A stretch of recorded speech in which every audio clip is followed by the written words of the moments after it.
Now it's time for Toker Talk Radio, the voice of the marijuana nation. What are you people?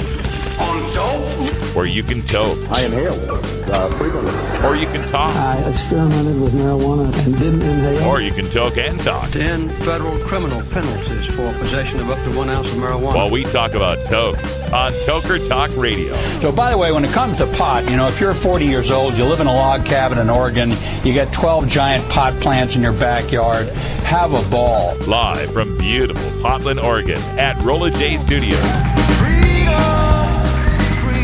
Hey, this is great. Yes, not cannabis. Plus your calls live at 971-533-7111. They're walking on their pants with their cap on backwards, listening to Enema Man and Snoopy Poop Dog. What's to keep somebody from getting all potted up on weed and then getting behind the wheel? Gateway theory doesn't work. It's a reality. Holland, is it real? Don't tease me. We're locking up people that take a couple of puffs of marijuana, and the next thing you know, they got 10 years.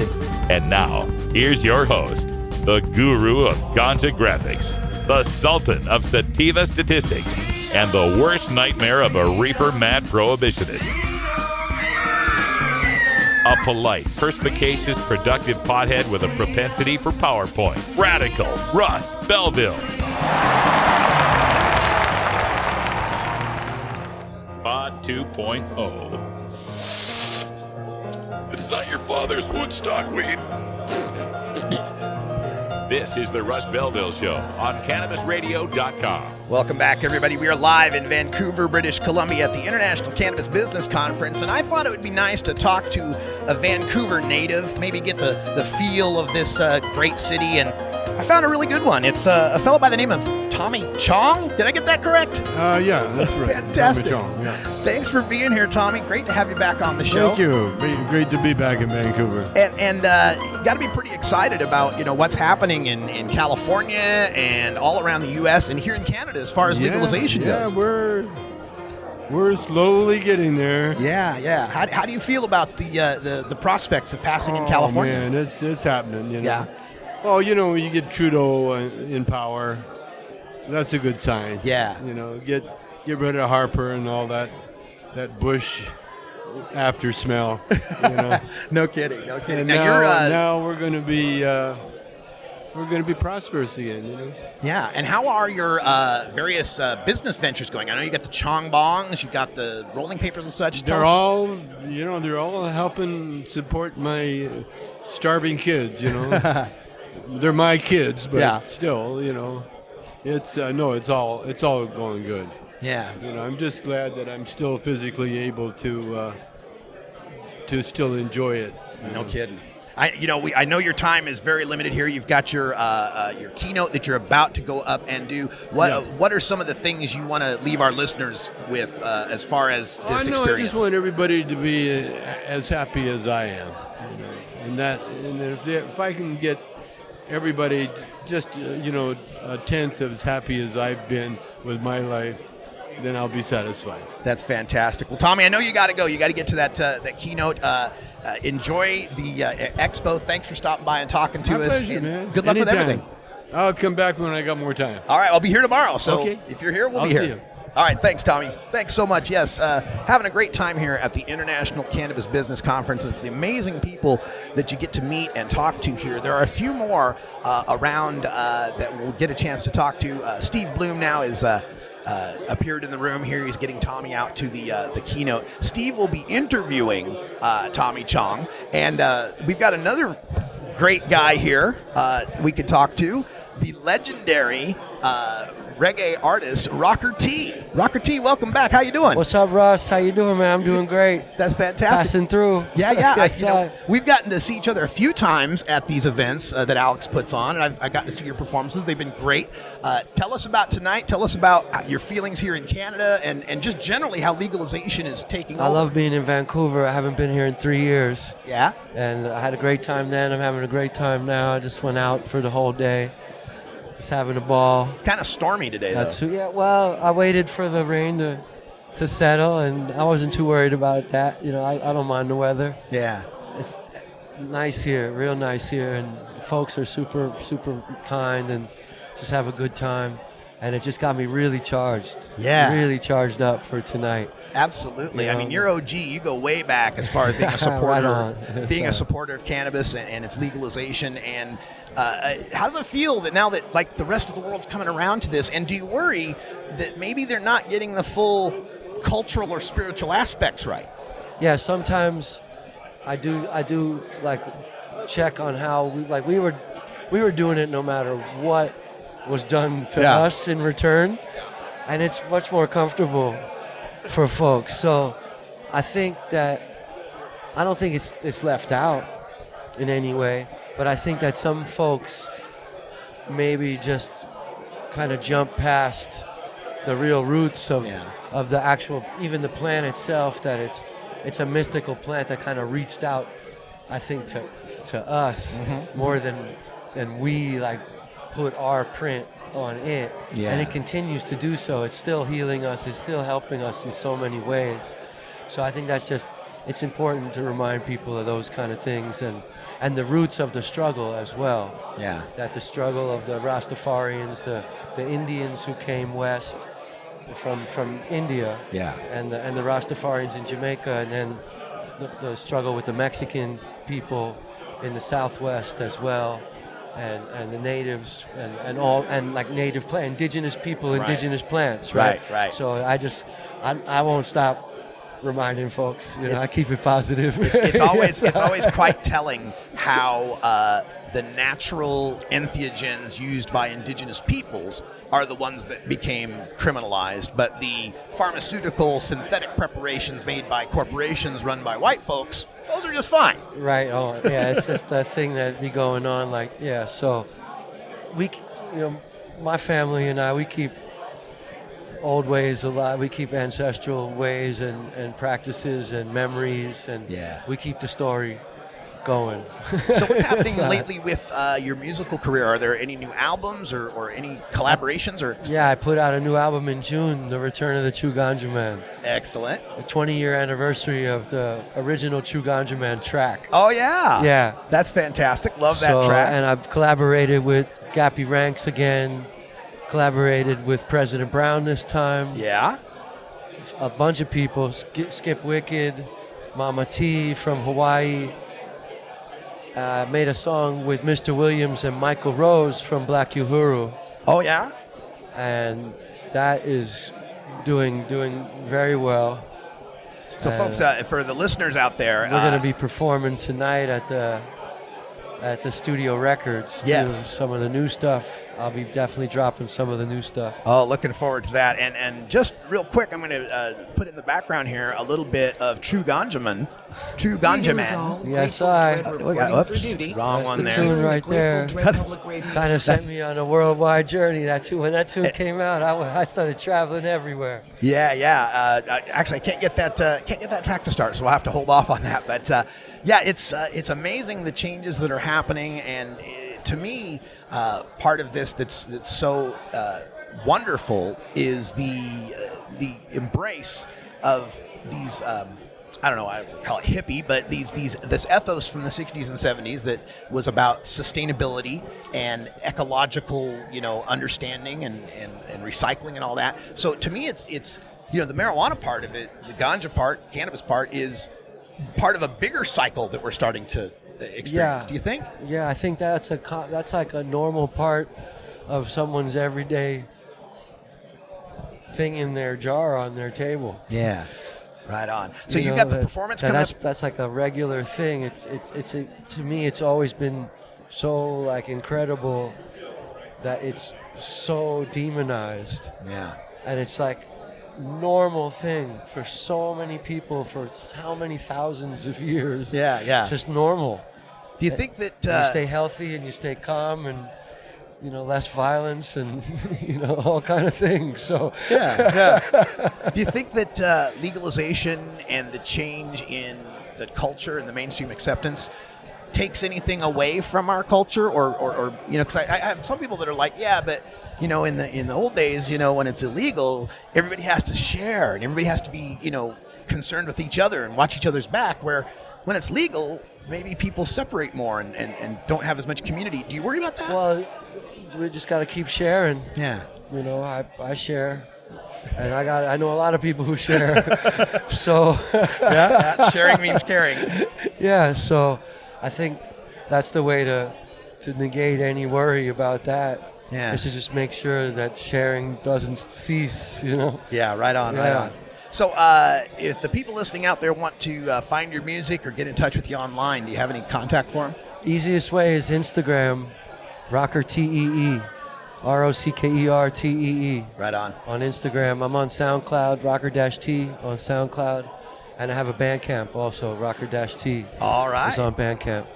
Excellent. Well, Rocker T, thanks for stopping by, brother. And we'll see you tonight at the after party. It'll be a lot of fun. Love, man. Yes, I. All right. Hey, we got more guests that'll be appearing here all throughout this hour, too. I can't, give you a schedule because everybody's kind of wandering in, wandering out. As I can grab them, I will grab them. So Tommy Chong and Rocker T, great talking to them. I'm looking around to see who else we might get here. Ed Rosenthal was here earlier. His desk is right next to mine. And earlier today, if you've been following my Instagram account, you'll recognize that I've been involved in a couple of safety meetings already here in Vancouver. And Ed was so gracious at one of the safety meetings. And, man, gotta say, talk about good ganja. So while we were there in our smoke session, we got a chance to discuss California's Prop 64 a little bit. And I won't go too much into it because, I'll let him speak for himself, but he's not a proponent. He's not for it. And much of his reasoning has to do with a feeling that it's not going to create a statewide sort of consistent legalization, right? That there's going to be these localities that ban or overtax and then others that don't. That is a strange objection, I think, just because that's what you got now. And then that's what medical marijuana is now, is a patchwork all throughout the state. But it was interesting to get to talk to him. And one other thing that he pointed out was that he's not really like a vocal anti-Prop 64 person because he feels that it's a slam dunk to pass. So why, he says, his quote was, it'd be like, nobody's going to notice you pissing in the Columbia River. Right? So that's, why waste the political capital, damage to the brand, whatever it might be. Why do that when the damn thing's not even going to be close? So that made me kind of feel good to know that, Ed Rosenthal, somebody who really doesn't like Prop 64, still is pretty convinced it's going to pass. So we'll see if we can get Ed on the mic here a little later. Again, people are wandering all around at the International Cannabis Business Conference right here in Vancouver, British Columbia.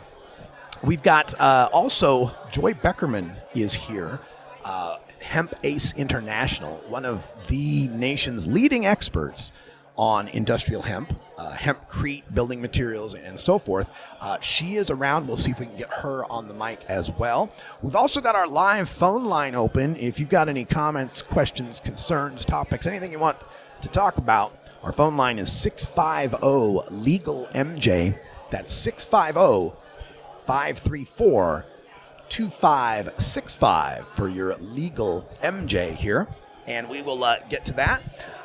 We've got plenty to talk about here, some more stories to get to. There is a story out of... dang it, that thing is not supposed to do that. We got a story out of the UK on CBD, a decision that they've made regarding CBD that is quite interesting for us. We'll have to discuss that a little bit. We've also got plenty more coming up with respect to our polling data. We've got some of that I wasn't able to get to in the first hour. We've also got more on the effects of legalization, the flip side of it. What are the current effects of prohibition in the other 46 states? Oh, and by the way, if you're wondering why we started out the hour with this second hour with the first hour's intro, I forgot to push record on the recorder and missed the first 6 minutes, so I had to do it over again so I could fix it in post. They'll never know, right? It'll be completely seamless. We're doing it live. We're always doing it live here. And we are just awaiting the safety meeting that we have to go to here in just a little bit. And we'll also get a chance to hear some music from Rocker T. We're going to play his True Ganja Man just as soon as we can, as soon as that comes up for our 420 break. I thought that would be quite appropriate. We shall see. There's so much going on around me right now that I'm a little distracted. I hope that's not too disconcerting. But we are going to give you some Rocker Tea here for our 20 after break. It is 4:20 here in the Pacific time zone. Smoke 'em if you got 'em.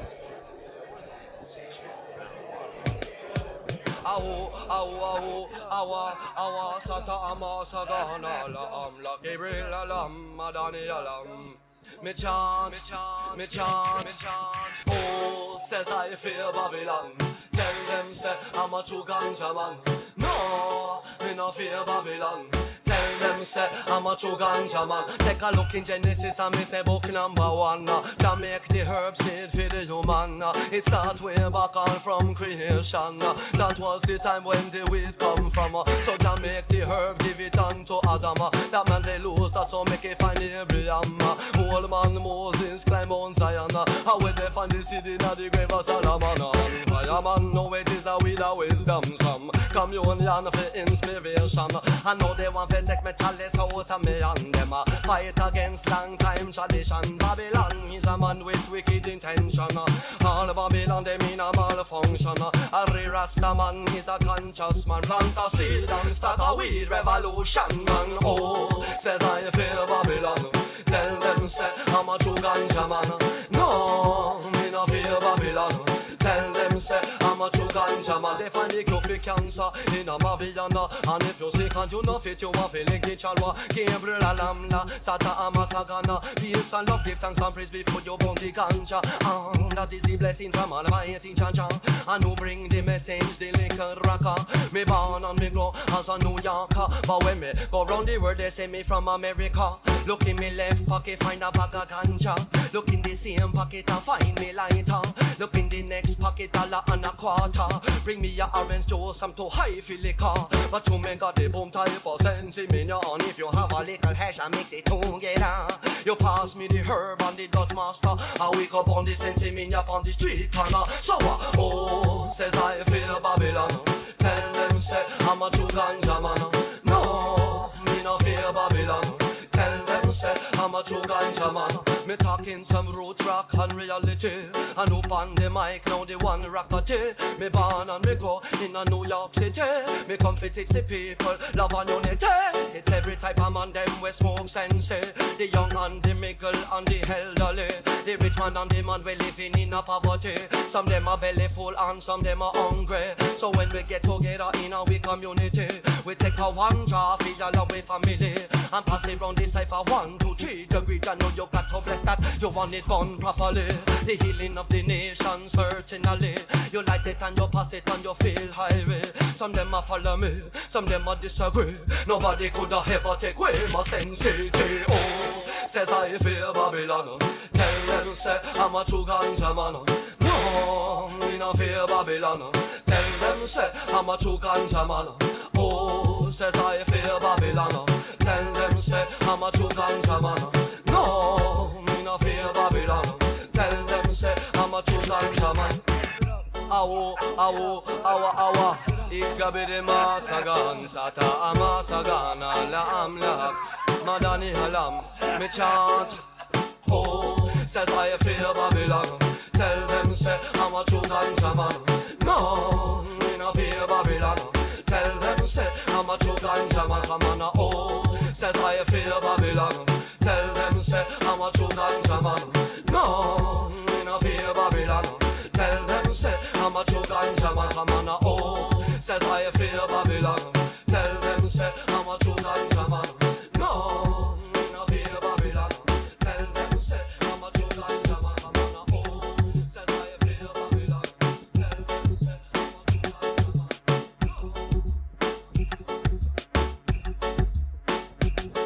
Puff it up, smoke it up, y'all.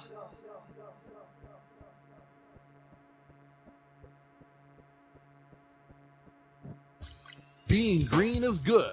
Growing green is good. Making green is great. CannabisRadio.com. Dr. Dr. Dabber, hurry. Its temperature is shooting past 1,000 degrees Fahrenheit. It's burning up. I'm afraid for this little guy, it's just too late. What caused the problem? Only Dr. Dabber can maintain the perfect temperature for a smooth-tasting, slower burn. This standard vaporizer lost all of its health benefits, sending it up in smoke. So you're telling me that most vapor pens burn so hot they produce smoke, not vapor? Correct. Keep away from those standard vaporizer pens and turn to Dr. Dabber. Doctor's orders. Less heat, more flavor. When legalizing safe, responsible adult use of marijuana, the most important question is how. By voting yes on Prop 64, adults 21 and over could only purchase marijuana at licensed marijuana businesses. And Prop 64 bans advertising directed at kids, requires strict product labeling, child-proof packaging, and bans edibles that appeal to children. Smart provisions to safeguard our families. Learn more about the safeguards at yeson64.org. You're not high. You're listening to the Russ Belville Show on CannabisRadio.com. What would you do if you were elected about Aleppo? About? Aleppo. And what is Aleppo? Okay, maybe you're high, too. The Russ Belville Show is proudly sponsored by the Marijuana Business Association. The MJBA, called by NBC News the Cannabis Chamber of Commerce, is the fastest growing business association in the fastest growing industry in America. I've been working with the MJBA for years, and I personally invite you to join the MJBA. MJBA also publishes the popular MJ Headline News on Facebook and the MJNewsNetwork.com, and Marijuana Channel 1 on YouTube. Visit mjba.net for more details.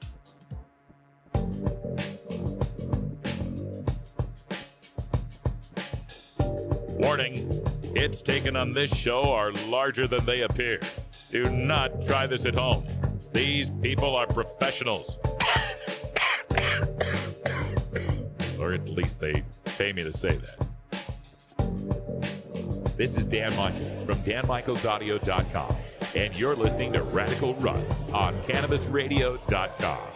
Welcome back, everyone. It is 26 after the hour here, and the strangest thing just happened. I mean, 420 hit, and everybody split. I'm looking for people to interview. It's like, damn, everybody just bailed. So we'll have a few stopping by. Joy Beckerman's going to come by. Anthony Johnson, the proponent of Oregon's legalization, should be stopping by, as well as Alex Rogers, the organizer of this International Cannabis Business Conference, at which we are broadcasting live. This is our Vancouver, BC remote studio. So I'm supposed to say "a" after everything and pronounce things like "a boot."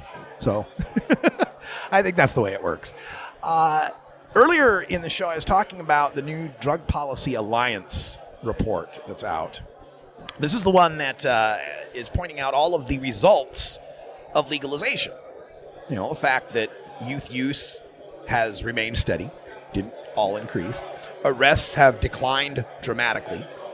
The roads are safer than they were before. And we've reaped over $200 million in tax revenue in Washington and in Colorado each. And we're on track for $45 million here, down there in Oregon. So we've kind of covered what legalization has wrought. There's another report that's out from Quest Diagnostics as to what legalization has wrought. And that is an increase in people testing positive for drugs in workplace drug tests. In 2015, Quest Diagnostics did 9.5 million piss tests, 900,000 spit tests, and 200,000 hair tests. And ever since 1988, when they first started doing their drug testing, and when they did that, it was at like 13% of the workforce, like 1 out of 8, more than 1 out of 8 were testing positive. Since 1988, it's gone down every year.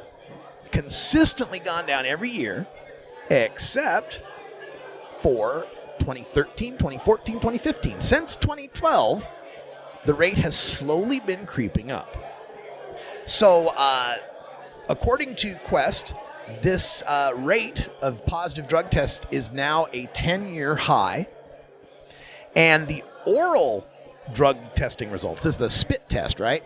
The one, and to be fair, the spit test will detect more recent. Well, the best way to put it is its detection window is shorter than a piss test, right? Like a piss test will show you positive for a couple days, 3 days, whereas an oral fluid test is usually good, 4 to 6 hours, something like that. So they're trying to say here that actually it's 6 to 24 hours.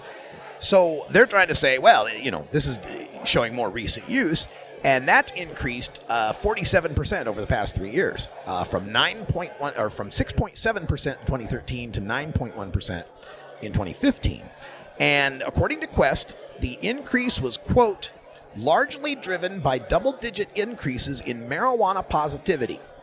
In 2015, there was a 25% relative increase in marijuana detection as compared to 2014, end quote. Now, this is one of those results. Now, this isn't in the DPA report, by the way. This is Quest's own report. And this is one of those situations where they throw a scary stat at you. Oh, my God, there's more workplace drug testing positives. And you're supposed to just infer that that's a bad thing, that we're catching more people. It's bad because if people are using drugs, then bad things happen, right? Well, here's the deal. When Quest began their drug testing back in 1988, like I mentioned, it was 13%. Was the workplace a hellscape back then in 1988? I was working back then, doing a lot of temp jobs. I don't recall it being a terrible place to be. But, there's ways we can determine this. We can look at statistics, okay? So the Bureau of Justice Statistics, the BJS, they have data online, but it only goes back to 1994. Okay, so I can't tell you what the workplace was like in 88 when 13% were testing positive.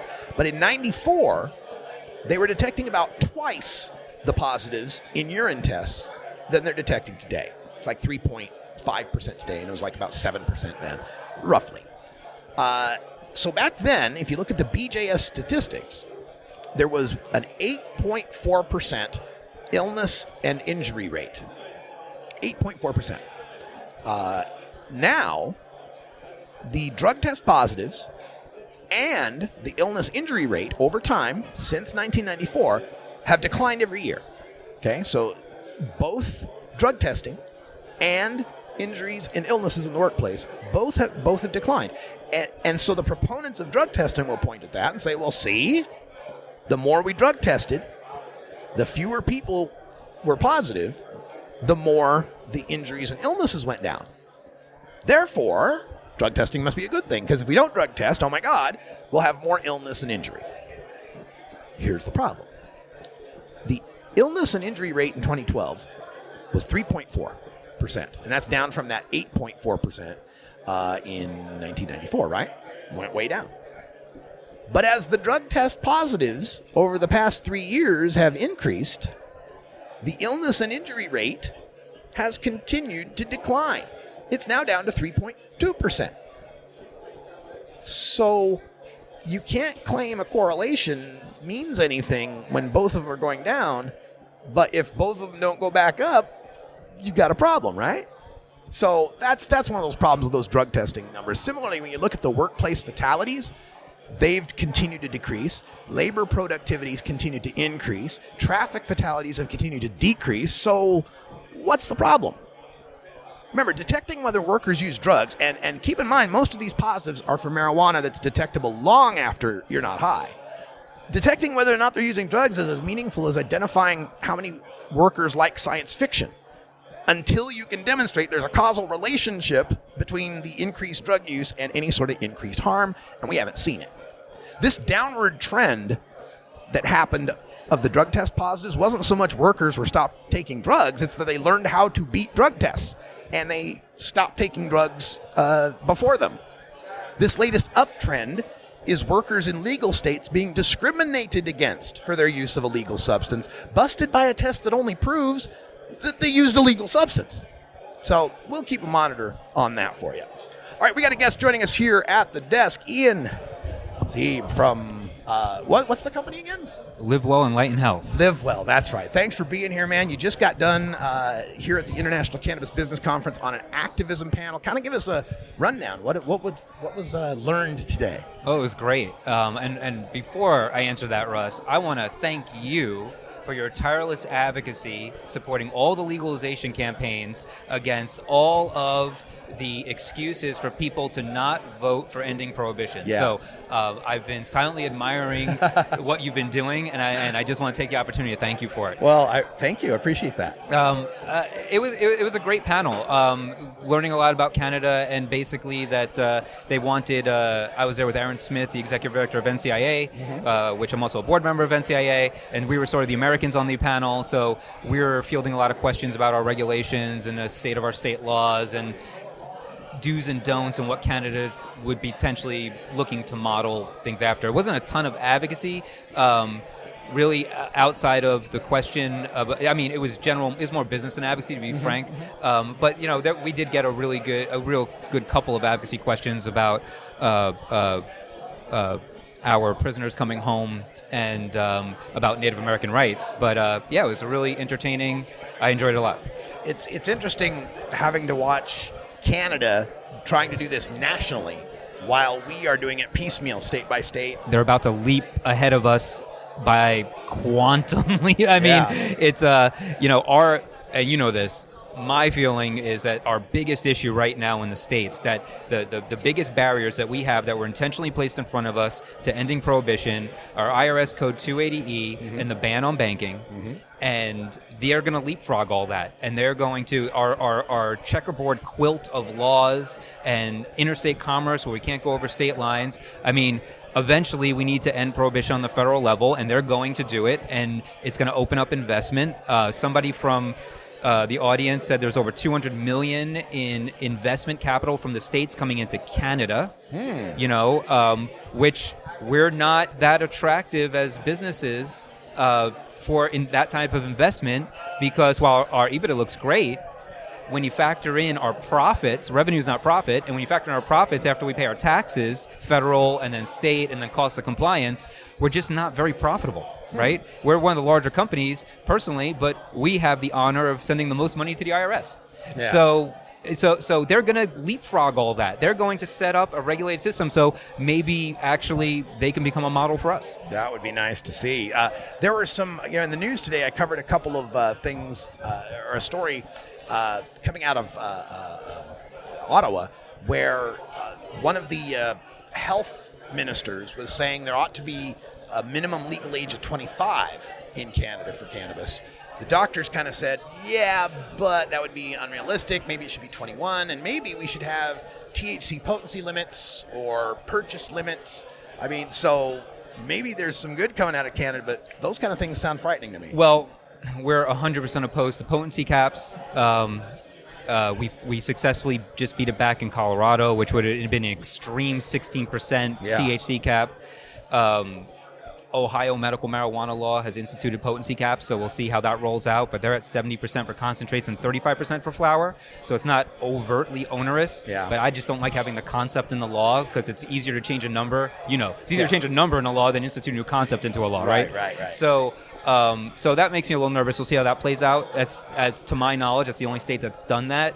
You know, the big regulatory things that we think burden the industry are potency caps, canopy limits, and residency requirements, which canopy limits and residency requirements are often sold as helping the little guy. But in reality, a canopy limit, when you're paying our tax burden, if you can't scale, because we're operating at such a thin margin, you can't make a living. Right. So it's the taxes that kill the mom and pops. No one's going to have business from competing with us. There's a whole bunch of small growers throughout Colorado we're buying wholesale from every day. We have 14 retail locations, right? So we have one of the larger, if not the largest, indoor grow in the state, and we can't grow cannabis fast enough to sell it in our stores. So we're supporting the mom and pop. We're supporting the local farm.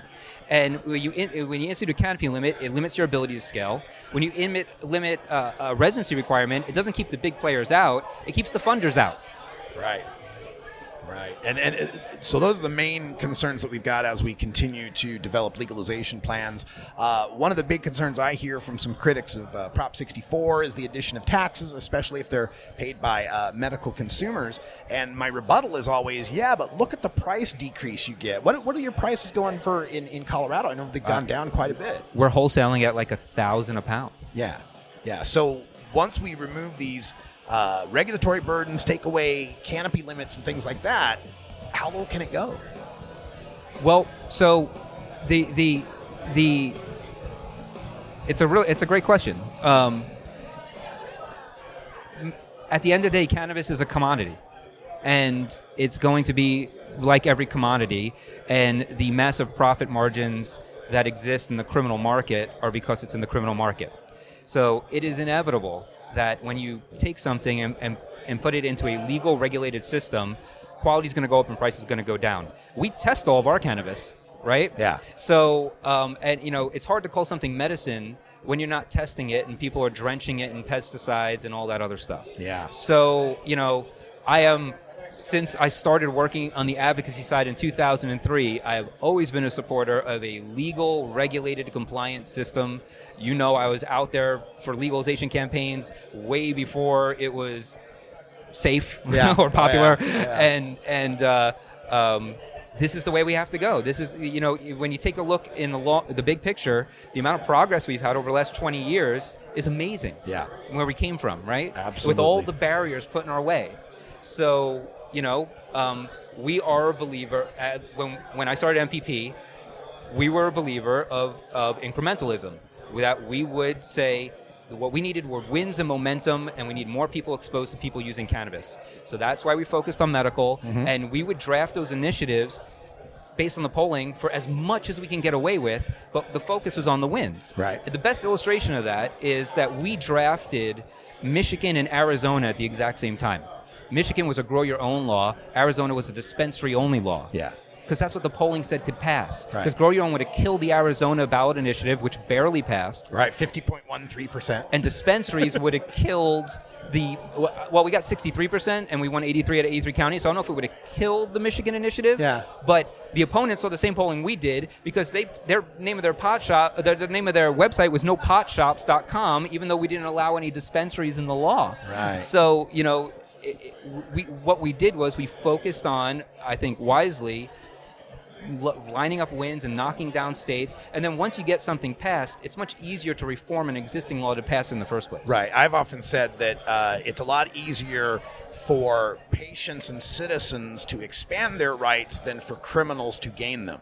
That's right. It's a lot easier. That's right. All right, so let's give some folks any contact info or Live Well stuff that they might, if they want to get in touch with you guys or learn more, or just anything you want to tell them as far as contact. Sure, great. Well, you check us out at livewell.com. We have 14 retail locations throughout Colorado. And that's LIVWELL. No. Yeah, we are Live Well, not Live Well. So LIVWELL, thank you, .com. So you check out our website. And if you come to Colorado, please visit one of our stores. Fantastic. Ian Sieb here. And, of course, Florida, going for medical, looking good in the polls there. You got relatives there? You just confused me with Ian, my good friend Ian. Oh, I'm sorry. Oh, my goodness. You're not the first person to do that, actually. I know, you guys do look similar. We're both on the NCI board, but that's right. All right, well, we're going to take a break so I can get my head back together. That'd be Neal Levine. Neal Levine. Too many safety meetings. Cannabis use isn't the only thing growing. So are we. Grow with us. CannabisRadio.com. The next generation of vaporizers has arrived. Vuber vaporizers are blazing the way with unparalleled technology for oil, concentrate, or dry flower pens. Providing unsurpassed customer service and expert craftsmanship, Vuber vaporizers use cutting-edge technology, providing a power-packed, smoother vapor with a lifetime guarantee. Experience vaporizing the way it was meant to be. The Vuber way.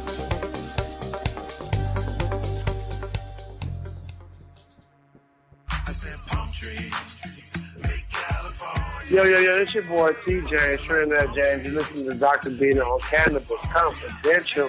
LA, what up? Nickname James, man. I'm already like a like. I need to... People were so excited to see you supporting our industry, and it's so important to see people who are mainstream, who are out there that people look up to. That was my first one ever going to, so that was definitely a big deal for me. It's not just, oh man, just come smoke a bunch of joints. It's a lot of science into it. It's way more interesting than a lot of people might think who look down, per se, on what we enjoy.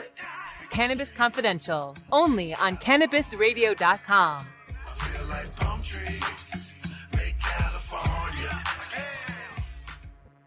This is Dan Michaels from DanMichaelsAudio.com, and you're listening to Radical Russ on CannabisRadio.com. When you are starting up a medical cannabis business, you want a fired-up lawyer who understands the needs of cannabis consumers. The law office of Lauren Vasquez is your fired-up lawyer for the cannabis industry. Visit her website, fireduplawyer.com, or call 1-855-MMJ-LAWS for more information. That's 855-665-5297 for Lauren Vasquez, your fired-up lawyer, or email fireduplawyer@gmail.com.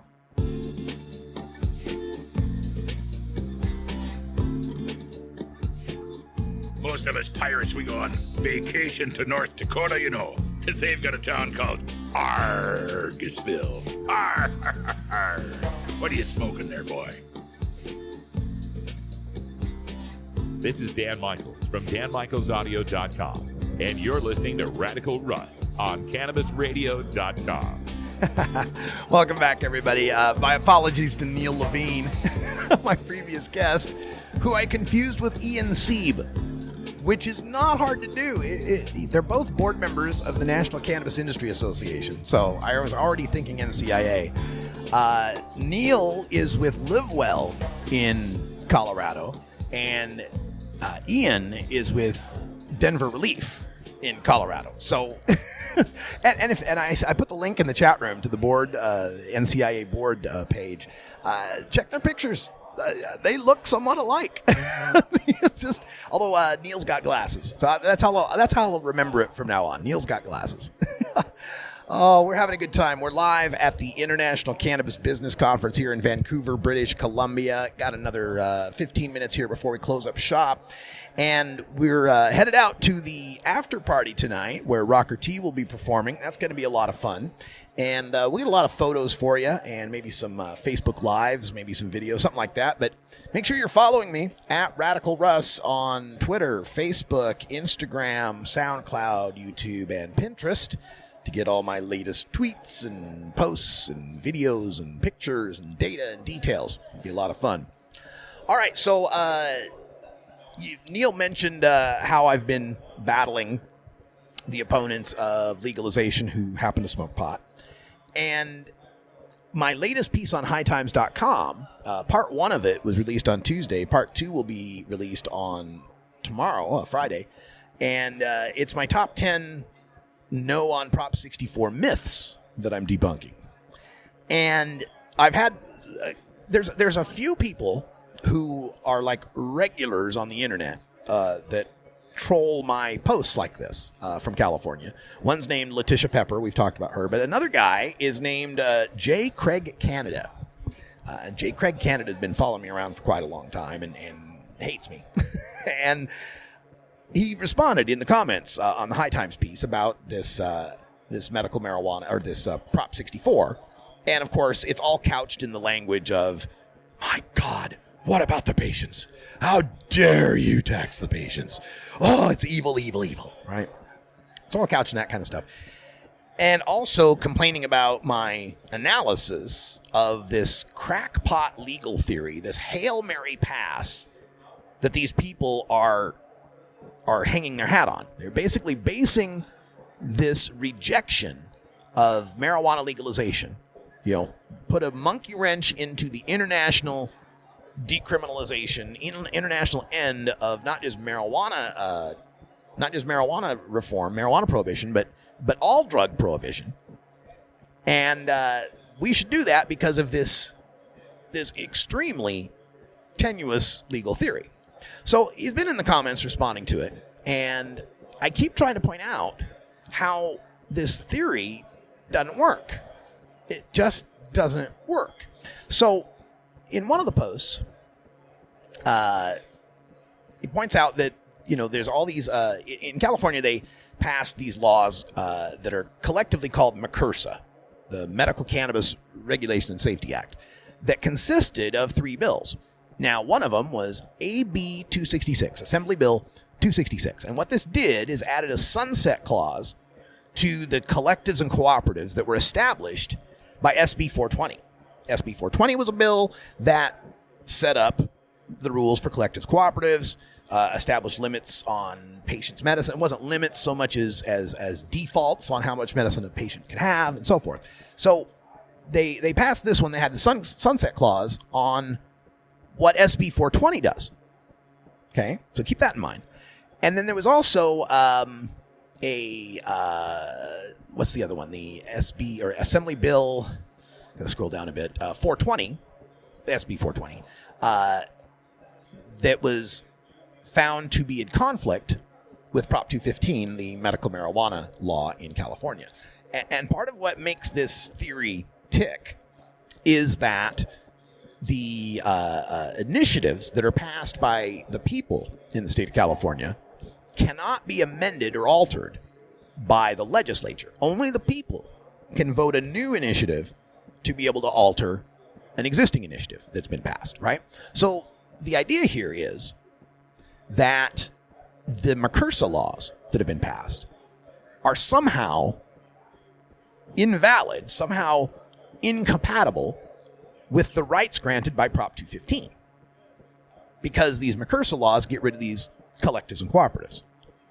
And because Prop 64 has lines within it that affirm the MCRSA regulations, what that will do is elevate MCRSA from being just a statutory legislative thing that can't modify 215 into something that is now elevated to the level of citizen initiative, because the people will have passed 64 and the people can modify 215.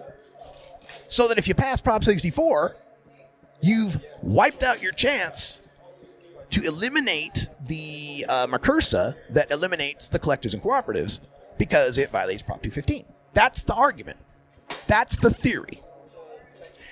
And I wrote it pretty extensively in my, I thought I explained this pretty extensively in my writing, in my article, with footnotes even. But he still comes back and proposes this theory. And in fact, here's part of the quote. It says, many parts of SB 420 passed by the legislature have been found to be unlawful amendments of Prop 215, like plant limits. It is just as likely the elimination of collectives and cooperatives will be found to violate Prop 215's direction that the state provide affordable access to medical marijuana patients unless Prop 64 passes. Right? So he's reiterating this theory. SB 420 had plant limits. Those were unconstitutional because they violated 215. Therefore, it is likely that getting rid of collectives and cooperatives will also violate 215, because within 215 there's a thing that says the state should provide affordable access to medical marijuana patients. All right, so that's the setup. That's the theory, okay? Now, I responded in an attempt to try to once again explain why this is a crackpot theory. And here's why. Prop 215 is 11 lines long. It's a very short statute. And it does 3 things. Number 1, patients and caregivers may possess medically recommended amounts of marijuana. And that happens by exempting them from the prosecution listed in Section 11357, which is all your crimes for possession. Number 2, patients and caregivers may cultivate medically recommended numbers of cannabis plants. This is accomplished by an exemption from the prosecution that's listed in Section 11358, all of the cultivation felonies. And number 3, it infers a right, and this was determined by a court case in California called People v. Kelly. It infers that patients and caregivers are allowed to transport and deliver their marijuana and cannabis plants. This is exemptions from Section 11360, which is all the gifting and trafficking and distributing crimes. Okay? Those are the three things. Possession of marijuana, cultivation of plants, driving them around, transporting them. What you'll notice isn't in there is collectives and cooperatives. Commercial cultivation and storefront retail aren't in there. They're not in 215. The reason the plant limits in SB 420 were found to violate Prop 215 is because it defined limits on what is medically necessary, which overrules what a doctor might recommend. And again, people have the right to possess a medically recommended amount of marijuana and grow a medically recommended amount of plants. So when SB 420 came and said, oh, well, 8 ounces is what you get as a patient and 6 plants or whatever it determined, the court said, no, now you're determining what a doctor can describe as medically recommended. That violates 215. Okay? But the SB 420, being a legislative statute, cannot amend or contradict the citizen initiative of Prop 215. And even then, only the limiting parts were rendered invalid, not the entire system, the whole collective cooperative system, because the rest of that collective cooperative system didn't infringe on 215. Okay? So the very fact that the collective and cooperative system was allowed to exist shows that the commercial distribution of medical marijuana in California was not something that 215 covered. All right, so now this SB 420 is what set up the collectives and cooperatives. McCursa is now putting a sunset on that. It's going to end the collectives and cooperatives. But does that infringe upon the patient's rights? Well, does McCursa stop them from possessing their medically recommended amounts of cannabis? No. Does McCursa stop them from cultivating as many plants as a doctor recommends? No. Does McCursa stop them from being able to transport and deliver their marijuana and plants? No. In fact, it reiterates that McCursa doesn't infringe on those rights, and then Prop 64 reiterates that it does not infringe upon the patient and caregiver rights. There's numerous sections that explicitly spell out that this does not apply to the medical use or medical possession or medical cultivation listed in the Compassionate Use Act, Prop 215.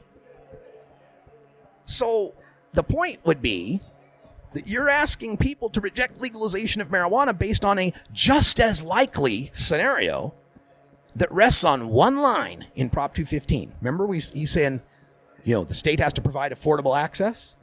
And so with no collectors and cooperatives, and then adding a 15% tax and a $9.25 ounce tax, you're increasing the price of medicine, so it's not going to be affordable, and that violates 215? Well, the problem is, I looked shit up. Here's what the actual line is. Section 11362.5, paragraph B, line 1. The people of the state of California hereby find and declare that the purposes of the Compassionate Use Act of 1996 are as follows. Line C, to encourage the federal and state governments to implement a plan to provide for the safe and affordable distribution of marijuana to all patients in medical need of marijuana. So, within that statute, the important verb there is to encourage. It doesn't say that the people of the state of California say that the Compassionate Use Act will implement or shall implement or anything like that. And within Prop 215, there's no plan to implement. And there's no guidelines as to what it would take for the state to accomplish implementing such a plan. So, like the critical definition of what do you mean by safe and what do you mean by affordable. These guys that complain that Prop 64 is 62 pages long, well, it is because it is implementing a comprehensive, well-defined plan. Hell, tomato regulations in California are 18 pages long. Regulating commerce in ingestible products requires quite a bit of text, especially if it's physiologically and psychologically altering. And Prop 215 has encouraged the state governments to implement a plan for safe and affordable access. That's most of the medical marijuana states. In California, Prop 215 encouraged SB 420 and then encouraged McCursa and is now encouraging Prop 64. And they're obviously providing safer access to marijuana. Are they affording more affordable access? Well, compared to the street prices in 96, if you adjust for inflation, yes, they are. And by making the gardens protected and personal amounts legal, they're making access even safer and more affordable because a lapsed recommendation won't get you busted. And the prices were going to drop significantly, even with the tax added. Even if it was the worst case scenario, there's no standard to evaluate or no mechanism to enforce it if we're in violation. This is the Russ Belville Show. The Russ Belville Show is blogging and podcasting daily at radicalruss.com. So even giving them the benefit of the doubt in the worst case scenario, even if it was wrong, there's no mechanism to force it to be right. That's all the time we got. I'm Radical Russ. Thanks for joining us. Until next time, take care of each other, Tokers.